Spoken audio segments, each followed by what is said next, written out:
Bonjour mesdames et messieurs et bienvenue à notre programme en français. Aujourd'hui, c'est un plaisir pour moi de vous présenter Monsieur Shirley Savoie qui est un bon ami à moi personnellement, mais aussi un grand ami de tous ceux qui travaillent pour la préservation du français et de la culture française ici en Louisiane. Pourquoi? Eh bien parce que Shirley, il est très actif depuis quelques années, actif avec le théâtre cadien, avec le chapitre du Code de Fil de Lafayette et beaucoup d'autres organisations. Mais je vais parler de ça dans un moment. Aujourd'hui, si je vous présente Shirley, c'est parce qu'il va vous parler de la philosophie de sa vie et de sa carrière, de sa vie professionnelle. C'est une carrière bien remplie. D'abord, il faut que je vous dise que Shirley est bien connu ici à Lafayette, puisqu'il est depuis de longues et de nombreuses années un coiffeur pour dames et pour hommes, comme son père, Léon Savoie, était avant lui. Son père était barbier. Et Shirley a fait en 1935 l'école de barbier, de coiffeur et de beauté. En 1966, il a participé au championnat du monde à Milan, en Italie, et ensuite il est allé au Festival de Paris et aux Journées d'automne de Bruxelles, la capitale de la Belgique. Cette année-là aussi, Shirley Savoie a été choisi champion de coiffure ici dans l'État de la Louisiane, pour tout l'État. En 1968, il a été invité au Festival de Vienne, en Autriche, encore au Festival de Paris et à la fameuse école Georges Hardy de Paris, où il a étudié. En 1975, il a suivi les cours de l'école, la fameuse école Vidal-Sassoon à Londres, en Angleterre, et en 1977, l'école Allen International à Londres également. Et en 1979, il est devenu professeur certifié de coloration à Pittsburgh et il est allé en Italie chez Framisi, qui est réputé dans le monde entier pour la coloration. Voilà donc une carrière très bien remplie. Et dans une minute, Shirley va vous expliquer la philosophie de cette carrière. Mais je voulais vous dire, avant de terminer, que Shirley est aussi le trésorier du chapitre de la paroisse Lafayette, chapitre du Code de Fil, et qu'il est aussi un acteur dans le théâtre cadien. Vous avez pu le voir sûrement dans la pièce Mille misères et tout récemment dans la deuxième production du théâtre cadien, La table des veuves. Alors voici mon ami Shirley Savoie. Oh bien merci M. Philippe. Aussi pour cette occasion de reconnaître toutes ces personnes qui sont responsables de moi d'être capable de faire ce discours au témoignage aujourd'hui. Bonjour mesdames et messieurs.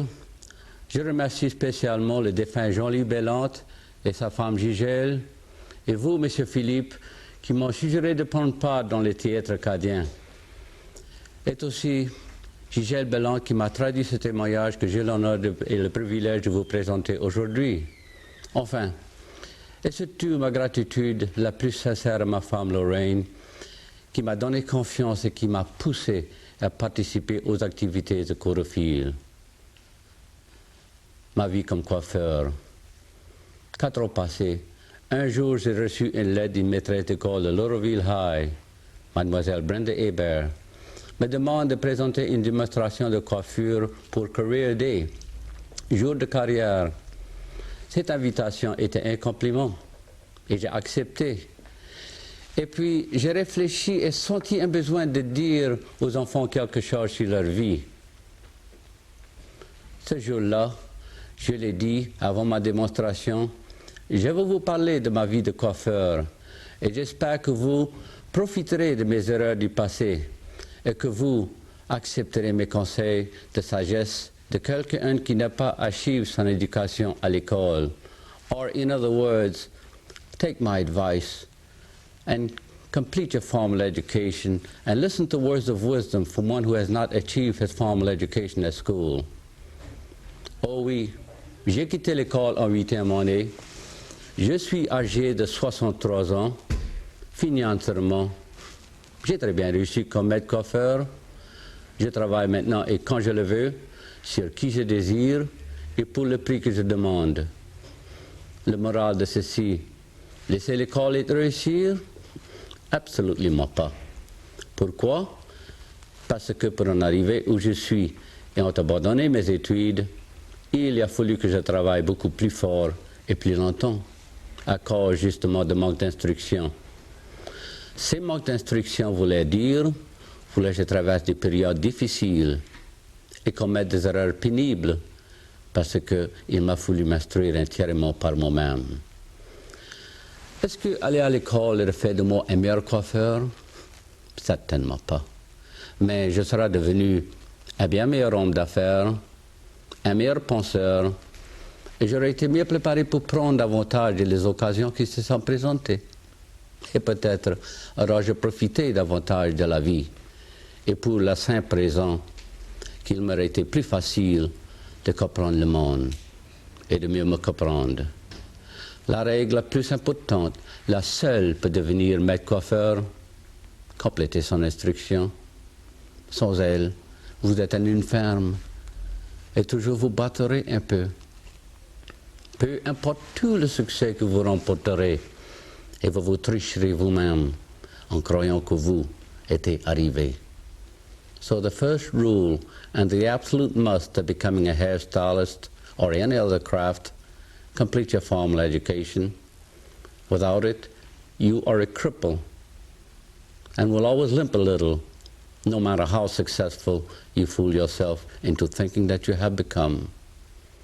Par exemple, j'ai eu une bonne vie et je ne peux pas communiquer sans aide parce que de manque de talent oratoire. Et je dois compter sur M. John Hill pour m'aider à faire cette présentation. Je lui dis ce que je vais exprimer et lui, il me dit comment l'exprimer. N'importe où vous êtes, M. John Hill, merci pour tout le secours que vous m'avez donné dans le passé et aussi pour m'aider à élargir le scope de mon vocabulaire en français et également en anglais. Merci beaucoup. Maintenant, je vous parlerai de ce que je connais le mieux, la coiffure. De quelle façon ou quelle manière j'ai appris la base de la coiffure? L'école de barbier et l'école de beauté. Et c'est tout? Bien sûr que non. Il y a 47 ans, j'exerce ce métier et je l'ai vu changer sans cesse et dramatiquement. Enfin, de demeurer en avance de ces changements, il faut vouloir être capable de changer soi-même et d'apprendre. Pour résumer, depuis l'école de barbier et l'école de beauté, j'ai assisté à des cliniques et séminaires dans plus que 200 écoles. J'ai travaillé comme un esclave. Je travaille encore, mais maintenant, c'est mon choix. Il n'y a aucun substitut pour le travail. Celui ou celle qui va prendre son métier, sa profession et réussir, doit se soumettre à tout ce que représente cette occupation. Cela ne veut pas dire des longs discours, tout simplement une grande somme de travail. Quelquefois lorsque vous ne le désirez pas, et souvent lorsque vous n'éprouvez pas le goût. Et vous faites bien affaire à l'idée de maintenant, car le plus vite vous faites à l'idée, le mieux vous sentirez. Qu'est-ce que c'est à part de l'école, une bonne tête et beaucoup de travail? Voilà ce qu'il faut pour devenir un artiste avec les cheveux. Un futur coiffeur doit pouvoir voir les personnes profondément, aussi bien qu'une superficie, émouler, couper, sculpter et former ou façonner les cheveux, de façon à ce que ceux-ci se fusionnent avec l'esprit et le corps. Oh oui, plusieurs pouvant devenir barbier ou coupeur de cheveux, mais si vous désirez dépasser ces stages, il vous faudra suivre les conseils que je vais vous donner. Et si vous aimez ce que je fais et croyez d'avoir le talent pour le faire, alors vous vous tricherez en essayant de faire moins. Dans ma profession, quelqu'un peut gagner juste le nécessaire pour survivre ou devenir riche. Tout est situé dans le talent, l'instinct, le sens esthétique, l'intelligence. Et le plus important, votre habileté et le désir de bien travailler maintenant et pour longtemps à venir. En conclusion de mes remarques à ces jeunes personnes qui aspiraient à finir leur éducation, j'avais laissé avec ces quelques mots. Trouvez quelque chose que vous aimez faire, mais faites-le bien. Les gens vous payeront pour cela. Alors, qu'est-ce qu'un coiffeur fait tous les jours, autre que faire des discours? Approchez, je vais vous montrer. Et vous, mes amis, au sein de ces émissions, si l'occasion se présente un jour, approchez, je vais vous montrer à vous aussi. Mon philosophie, la suivante, ce n'est pas un secret, car une grande portion de ces discours s'applique à un tas de coiffeurs, vieux comme jeunes. Et si l'occasion était... Si j'étais écrivain, je n'aurais pas pu exprimer mes opinions pour mes clients dans mon salon aussi exactement qu'un article publié par George Carroll quelques années passées. Contrairement à la croyance populaire, je ne suis pas contre les tendances, je suis en faveur de cette dernière, mais je suis contre les concours d'apparence semblables. De plus, je crois que les tendances se dirigent vers des cheveux en santé et de beaux cheveux et la création de nouvelles coiffures. Contrary to popular belief, I'm not opposed to trends. I am all for trends, but not a look-alike contest. Besides, I think the trend is going to be towards healthy hair, very beautiful hair, and the development of inherent hairstyles. Je sais que l'industrie de la coiffure a toujours été considérée comme un accessoire à la mode. Et je considère que les cheveux font partie de la mode. Mais arrive un moment où la mode devient un exposé vide de sens, une plaisanterie de mauvais goût. Et je crois que ceci qui arrive actuellement, lorsque je regarde sur la rue, je ne vois pas les gens porter ce que les revues nous montreront. Ils lisent les revues. Après tout, la mode change tellement souvent. Qui peut se permettre de la suivre? Dans le passé, la mode et la coiffure étaient réservées à la classe riche de la société. Ces personnes étaient les seules qui pouvaient disposer du temps et l'argent pour la mode. L'ère du Pompidou, avec bijoux précieux, était quelque chose bien en vogue au tournant du siècle. Mais depuis les 20 dernières années, Coco Chanel nous a présenté une robe noire, tout simple, comme accessoire des pearls et une coiffure tout naturelle.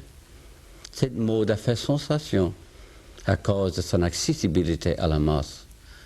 Et je crois que ceci s'applique à notre industrie de la coiffure. Alors nous, est une industrie qui va faire quelque chose pour 20% de la population, ou devrait-nous au contraire s'organiser pour aller chercher les 80% que nous manquons? Ces gens qui ne posaient pas tout le temps disponible et aussi tout l'argent nécessaire. Je crois sincèrement au retour à la base, une bonne pousse. Il m'a fallu mettre peu de temps pour en arriver à ces conclusions. Lorsque j'étais à l'école de beauté, on m'apprenait que le cheveu n'avait ni raison et ni rime. Et nous devions prendre le cheveu, le rendre droit et le refuser à l'image d'une photo. Enfin, de donner de l'importance à ce qui était à la mode, comme étant les bases de la mode. Finalement, j'ai réalisé que les gens ruinaient leurs cheveux en essayant d'imiter la coiffure que je faisais dans les salons. Ils ne savaient pas comment utiliser convenablement les outils et se servir des accessoires à répétition devient un danger à la chevelure. J'ai alors commencé à travailler avec les cheveux au lieu de travailler sur les cheveux. Mon philosophie est devenue « fais ce que je peux pour les cheveux et non pas faire quelque chose sur les cheveux ». J'ai décidé qu'il devrait y avoir plus pour la coiffure que ce qui arrivait par accident. J'ai commencé à observer les cheveux des gens, les formes faciales, et de me servir de mon jugement comme approche à la coiffure. Une bonne coupe est la base. De là, je ne suis pas opposé à ce que la coiffure change l'apparence de toute façon ou toute manière. Quelques rouleaux ne font pas tort à personne. La majorité de les cheveux sont bien coupés aujourd'hui, de façon que les coiffeurs n'ont pas à friser ou enrouler les cheveux. Mais ils se croyaient de faire par élégance. Le problème est, ils ne savaient pas et quand arrêter. La cliente et le client veulent savoir d'abord ce que sera sa tête de jour en jour. Ensuite, peut-être pourrons-nous leur montrer d'autres coiffures. La plainte la plus fréquente, j'attends de la part des clients dans les salons, est la suivante. Les cheveux sont très beaux au salon, mais une fois à la maison, on réalise que cette coiffure n'était qu'une illusion. Oui, demain, le rêve est passé, car le coiffeur a fait plus que le client ne pourrait jamais réaliser. Le lendemain, le cheveu ne ressemblant plus du tout à ce qu'ils étaient au salon. Nous devrions nous arrêter et penser à la façon que les cheveux poussent. J'ai étudié les 3 sections de la tête. Le dessus est séparé du milieu par un champ creux de la ligne de cheveux au temple. The top separated from the middle by the indentation of the hairline at the temples. Un champ creux, indentation. Le milieu, entre le dessus et le haut d'oreille. Et le bas, tout ce qui est dessous. Je regarde à les endroits où il y a abondance naturelle. La forme de la tête et la façon dont le cheveu pousse à la racine. J'essaie de trouver les endroits plus propices à une amélioration pour la forme de la tête. L'abondance du crin et du front. Ils sont 2 points importants de la coiffure, car ils balancent le menton et le nez. Je regarde à la ligne des cheveux comme guide à savoir couper, et je coupe à travers le cheveu. De cette façon, il y a abondance là où le cheveu était plat. Et je trouve même l'inclination pour un cheveu droit, a fine bend to straight hair.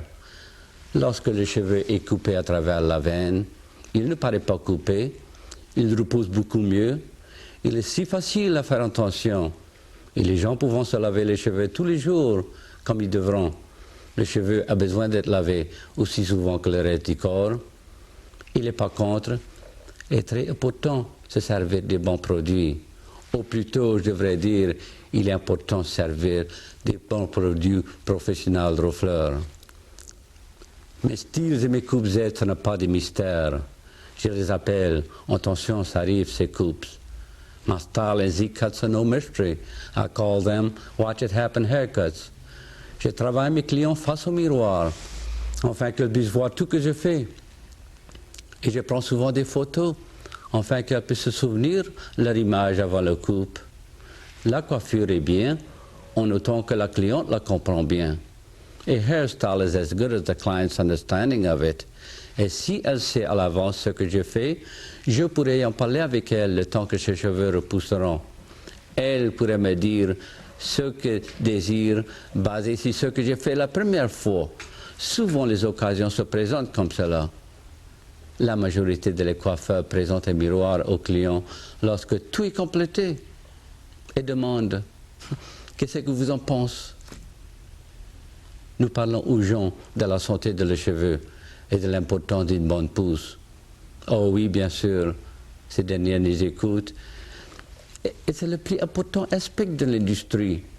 Les gens venant au salon, non pas parce qu'ils suivent la dernière mode, ces personnes sont des bons clients, mais ils sont une minorité. Mais parce que les salons peuvent leur dire une vérité qu'ils ont besoin d'entendre à leur sujet, ils leur donnent confiance en elles, ils leur donnent ou leur apporter une meilleure santé, une meilleure apparence. Il faut se prévaloir de ces idées de pensée. Aussi longtemps que les maîtres coiffeurs traitent la coiffure comme un accessoire à la mode, les gens ne penseront pas que c'est un besoin de. We are telling people about the health and importance of good grooming. To be sure they are listening. This is the most vital aspect of the industry.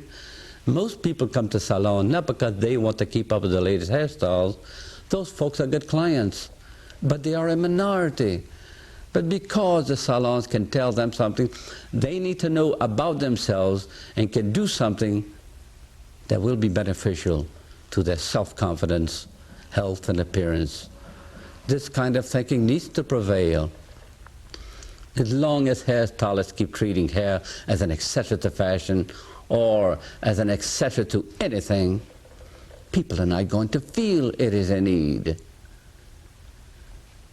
I think the salon needs to live a healthier life, not to keep up with the transit trip. This makes hairstyling more personal.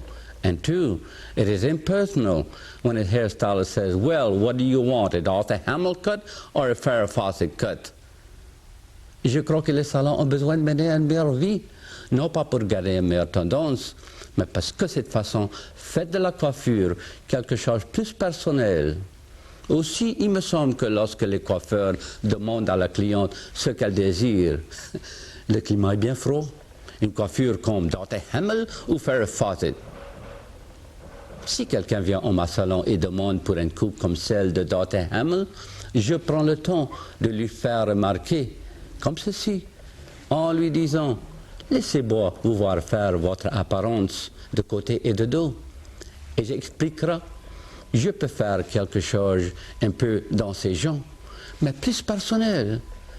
Tout quelqu'un écoutera cette ligne de pensée ou cette manière de penser. C'est bizarre ou drôle que jusqu'à l'âge de 13 ans, nous nous acceptons nous-mêmes. Tout d'un coup, nous n'aimons pas nos bouches, nos oreilles, nos cheveux, et nous commençons à vouloir devenir quelqu'un d'autre. J'aimerais voir les gens se sentir mieux dans leur peau. Et si nous, comme coiffeurs, traitons nos clients en tant qu'individus avec une belle apparence, ils se sentiront beaucoup plus à leur avantage. Les gens sont fatigués de jouer avec les cheveux en essayant toutes sortes de coiffures pour les faire paraître plus à leur avantage. Plus ils jouent avec les cheveux, plus en endommageant ces dernières. Dans les années 20, la coupe de cheveux a été très en vogue après les Marcel. Ces coiffures brisant les cheveux. Encore une fois, la coiffure la plus simple, le côté le plus en santé de la coiffure a pris le dessus. Les femmes modernes voulant vivre de cette façon, il le faut. La plupart d'entre elles n'ont pas le temps ou le désir pour des visites hebdomadaires au salon. A weekly salon visit, hebdomadaires, weekly. Mes clients pouvant peut-être économiser pour venir avoir une bonne coupe. Mais alors, les cheveux sont beaux pour longtemps. Je ne voudrais pas traverser une autre période de manque de cheveux, comme dans les années 50 et 60, lorsqu'il n'était pas la mode pour se faire couper les cheveux. Maintenant, c'est dans le vent. Mais qui sait pour combien de temps? Et ce que j'ai dit, c'est qu'il est important pour faire comprendre aux clients combien une bonne coupe de cheveux est nécessaire.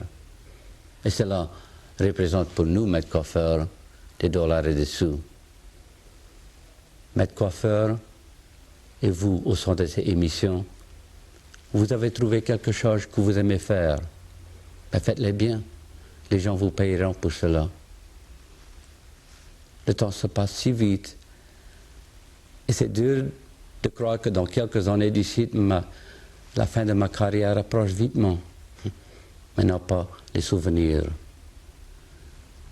I want to dedicate this presentation to my wife, Lorraine. Je vais dédier cette présentation à ma belle femme Lorraine. Elle, l'étoile qui me guide, est en mémoire de ma défunte mère et père qui m'ont donné le plus gros cadeau de ma vie. On m'apprenait ma langue maternelle, ma belle langue française. Avec un cœur chaleureux, je vous remercie.